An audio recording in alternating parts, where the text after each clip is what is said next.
नमस्कार मेरे साथियों, मैं आज उस बिहार के हस्ती और उगता सितारा लालू प्रसाद यादव के बारे में आपको कुछ बताने जा रहा हूं। आप लालू यादव के बारे में निगेटिव विचार को अपनाते हैं और उनके प्रति निगेटिव विचार भी पैदा होता है। शायद आप नहीं जानते हैं कि लालू प्रसाद कौन सी हस्ती है, तो किस हस्तिया से बिहार में उभरा था।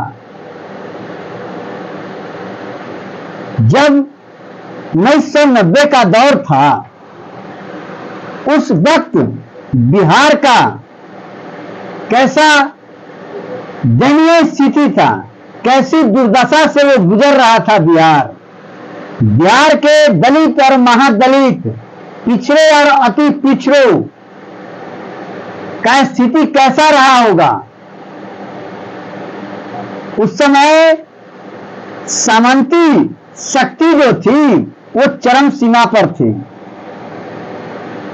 आजादी के 43 वर्ष हो चुका था और लालू यादव का जन्म 11 जून 1948 को फुलवरिया गांव में, फुलवरिया जिला जो बिहार का एक गया गुजरा जिला के नाम से जाना जाता था, वहां से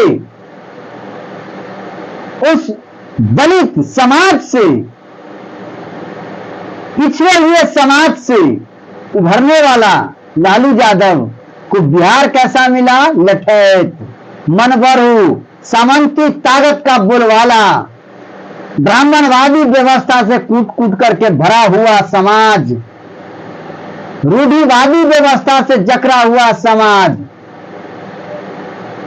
पाखंड का चरम सीमा पार करने वाला समाज, जिस समाज में पाखंडियों का बोलवाला था, झूठ सत्य छल प्रपंच का गुण काफी चरम सीमा पर था।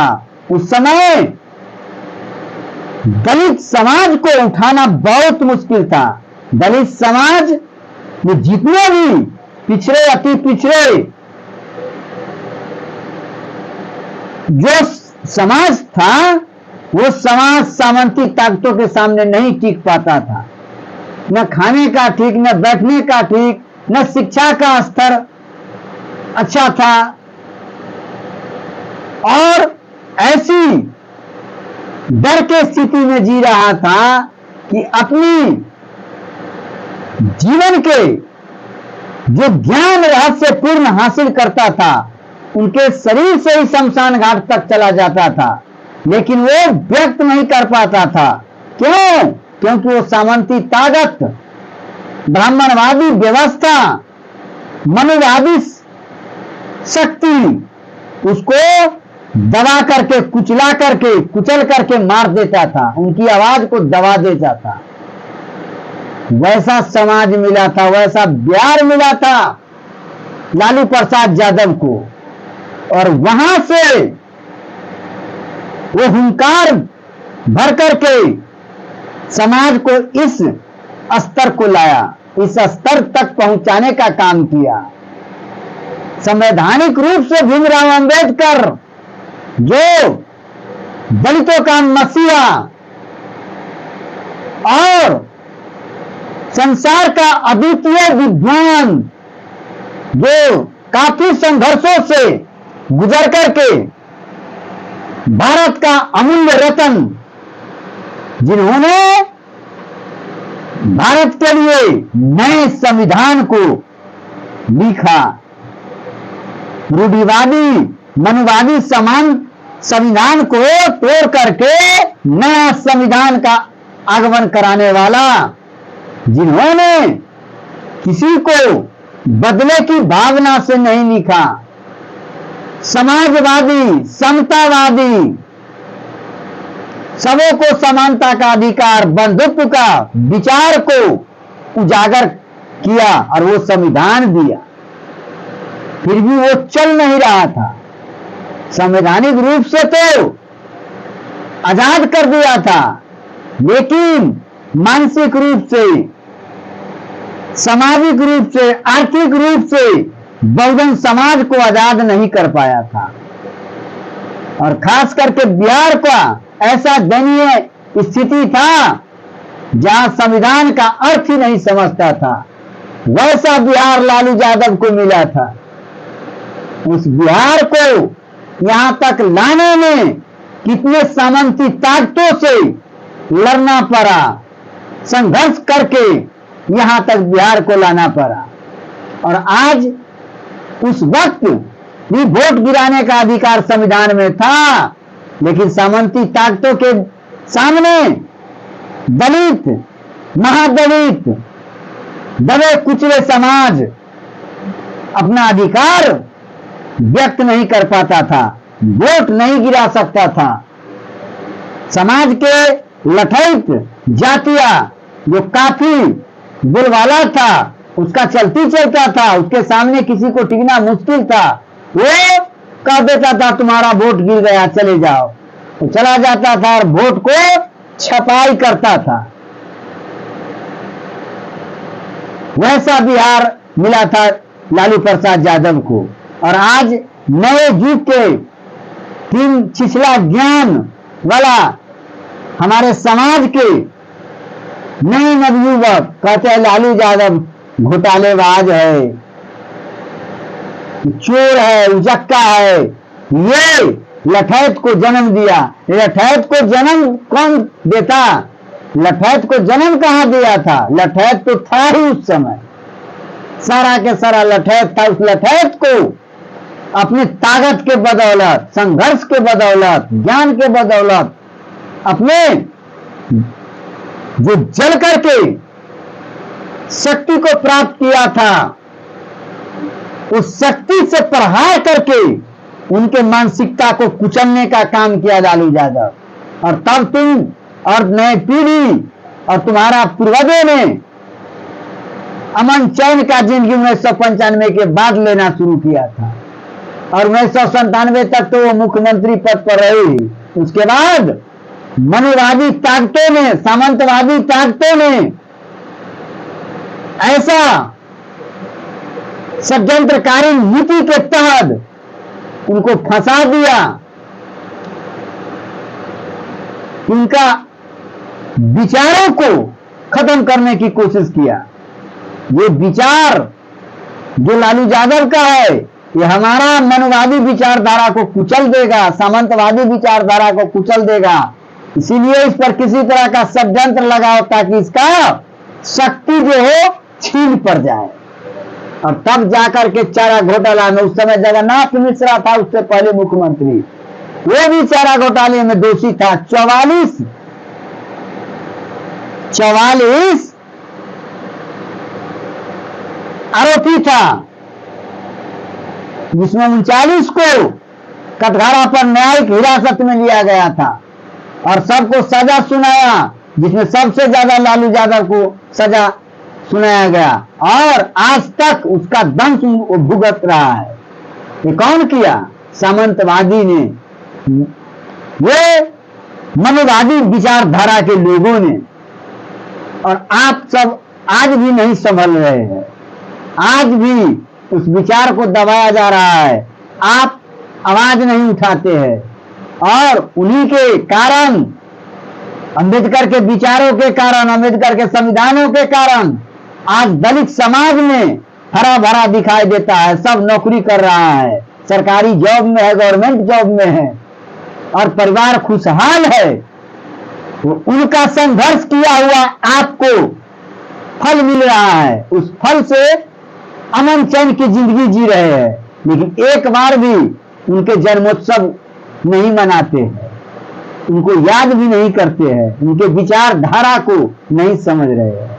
और हमारा दलित समाज भी, पिछड़ा समाज भी आज मनुवादी व्यवस्था का शिकार बनते जा रहा है। बोल बम, डाक बम, दुर्गा पूजा, सरस्वती पूजा, दिवाली, लक्ष्मी पूजा, तमाम त्योहारों में बढ़ चढ़ करके हिस्सा लेते हैं।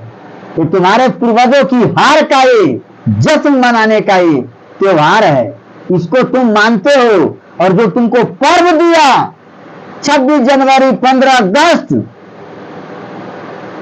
पर्व दिया, जिन्होंने बहुजनों अपने शक्ति के बदौलत पर्व को जन्म दिया, उसको आप नहीं मना सकते हैं, उनको जन्मदिन को नहीं मना सकते, भूल जाते हैं।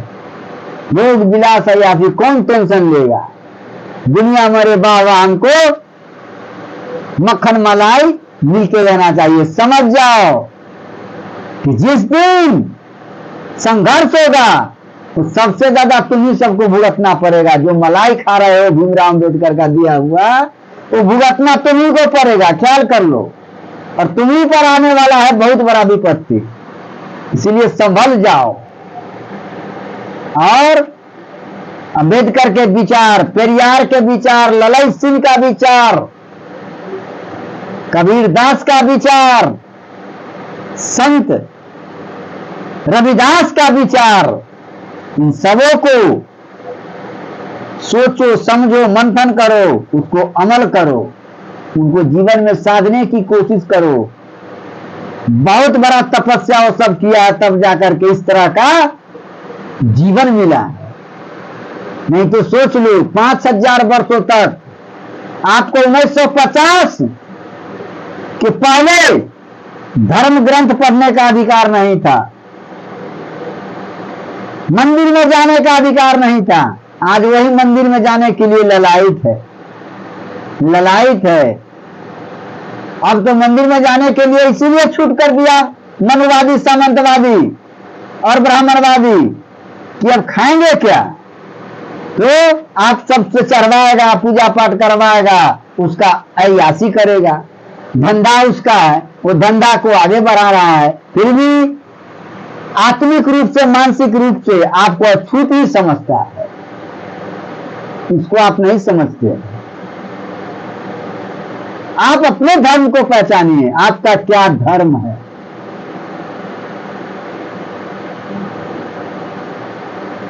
आपका मूल धर्म क्या है, उस धर्म को पहचान कीजिए। आज भी काल्पनिक रामायण के पीछे पड़ा हुआ रहता है, गीता के पीछे पड़ा हुआ रहता है, ब्राह्मण पुराण के पीछे पड़ा हुआ है, विष्णु पुराण के पीछे पड़ा हुआ रहता है। ये काल्पनिक थोथी दलील विचारों जो समाज को कभी भी बंधुत्व की भावना नहीं भरने दिया समाज में, वैसे किताब को तुम पढ़ते हो, संकीर्ण विचारधारा का लिखा हुआ किताब को पढ़ते हो। लेकिन अम्बेडकर का लिखा हुआ पूरे विश्व का वैज्ञानिक, तकनीकी, वैज्ञानिक ढंग से शोध किया हुआ चीज को एक भी घर में संविधान का किताब नहीं होगा। तो पढ़ लेते तो जिंदगी के तमाम सुख को प्राप्त कर लेते। आप पार्टी किसको पढ़ते हैं, पढ़िए, अम्बेडकर के जीवन को साकार कीजिए, लालू यादव के विचारों को ऊपर तक ले जाने की कोशिश कीजिए, लालू यादव को जाने दीजिए, लालू यादव के विचारों को मरने नहीं दीजिए। हमको बहुत दर्द होता है, बहुत दुख होता है, समाज में आज भी घूमते हैं। 1990 से पहले भी हमने समाज को देखा है, तो दयनीय स्थिति को, और आज भी देख रहे हैं। जो 1990 के बाद पिछड़ा वर्ग में था, अति पिछड़ा में, दलित में, महादलित में, लालू यादव के प्रति आज वो नहीं है। लालू यादव को छोड़ो ना, लालू यादव के विचारों को तो महत्व दो। यही मेरा उद्देश्य है, और आपसे, हमसे, किसी से वही जलेगा जो सामंती विचारधारा का होगा, ब्राह्मणवादी विचारधारा का होगा, रूढ़िवादी विचारधारा का होगा, जो अपना सुख समृद्धि, अपने मान सम्मान को बहुत महत्व देगा और तुम्हारे मान सम्मान को पैरों तले कुचलने का हाल जानता है, तुम्हारा आत्मीय दर्द को समझ नहीं सकता है। वो जानवरों की तरह तुमको देखना चाहता है, उसको आज तुम मान सम्मान के नजरिया से देखते हो। यही तुम्हारा कर्म है। यहां तक लालू यादव जो जला, इतने महापुरुष जले, क्यों जले? आपके लिए न जले। इसीलिए उनको जीवन में साधने की कोशिश कीजिए। चलिए, मैं इसी के साथ अपने विचारों को विराम देता हूं और अगले एपिसोड में आने का कोशिश करूंगा। जय हिंद, जय मूल निवासी, जय बहुजन समाज।